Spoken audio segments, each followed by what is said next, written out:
Chapter 23, page 139, Breeze Battles a Salmon.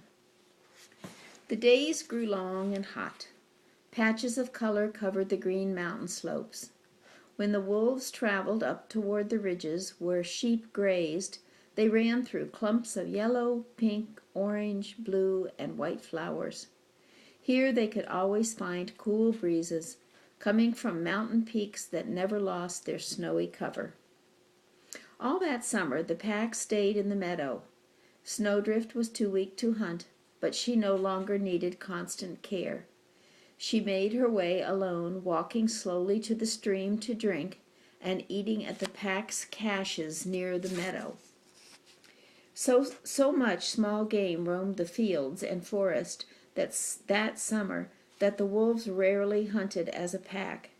Instead, 2 or 3 would go off together looking for ground squirrel, marmot, or hare.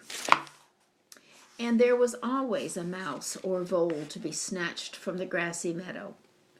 Every day Granite hoped that Ebony would take him along, but the big wolf never did. Usually he took Romer or Strider, but sometimes Breeze was at his side. Granite wanted to show the leader that he could be a good hunter, but he never got the chance. Only Breeze ever let Granite accompany her. Since Snowdrift's injury, Breeze had been almost kind to the dog. She was never affectionate, but she had become tolerant and sometimes helped him with his tracking skills. One hot afternoon she took Granite along when she went in search of food. As the pair trotted along the trail, looking for a careless squirrel, Breeze froze. The air was still. Not a bird sang. Breeze sniffed hard, and so Granite sniffed too. A strong, musky odor filled his nose. He had smelled it before, and the scent made him tremble. At the sound of breaking branches, Granite looked to the right. A big brown bear sat in a clump of blueberry bushes. She was as big as a whole pack of wolves. Granite caught his breath. The bear's head swung slowly back and forth, up and down. She ate the plump berries as fast as she could. Her long tongue slid over the branches, stripping off leaves as well as berries. She feasted in silence, her mouth stained with berry juice. The sounds Granite heard were not hers.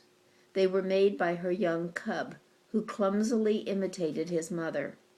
He broke off branches, and as many twigs as berries went into his mouth. The bears paid no attention to the wolf. Breeze settled back on her haunches and watched them eat.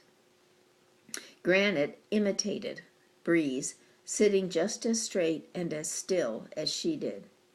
The memory of the charging bear made his fur stand on end, but he pretended he was used to seeing enormous grizzlies.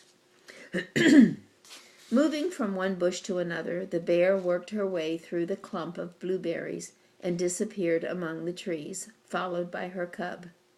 Breeze got up, stretched, and started off in the opposite direction. She had given Granite a lesson in the rules of the pack. Don't bother bears, and they won't bother you. The young dog was almost full grown, but he found it hard to keep his mind on his lessons while over among the willows a ptarmigan clucked softly in her brood. Granite started to follow Breeze, but he could resist no longer. Away he dashed, with thoughts of tender bird making his mouth water. Before he reached the ptarmigan, they fluttered out of reach. Breeze shook her head. She let Granite know that he was not much of a hunter. Wolves did not tell the whole world that they were on their way. Granite's head drooped. He was good at catching mice and sometimes caught a squirrel or a settled ptarmigan, but that froze instead of flying. But no large animal of any kind had reason to fear him. His nose still smarted when he thought of that porcupine hunt with Strider.